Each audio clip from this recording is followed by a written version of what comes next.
Kata Rasulullah sallallahu alaihi wasallam, ada orang di mahsyar, dia datang, umat aku datang dalam keadaan anggota wuduk dan bercahaya. Dia duk berasa selamat dah. Anggota wuduk bercahaya, umat Nabi cahaya ni. Ditimbang.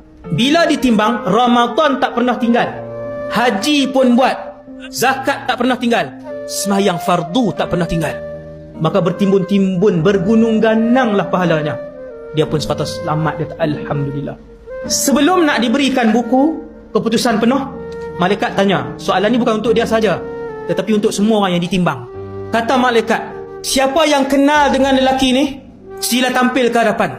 Lalu datanglah isteri, anaknya, ramai orang yang kenal dia, jiran dia apa semua.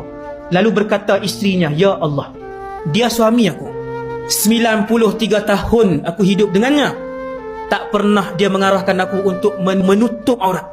Bahkan dia melarang aku untuk menutup aurat. Hari ini ya Allah, aku nak tuntut pahala tu daripada dia.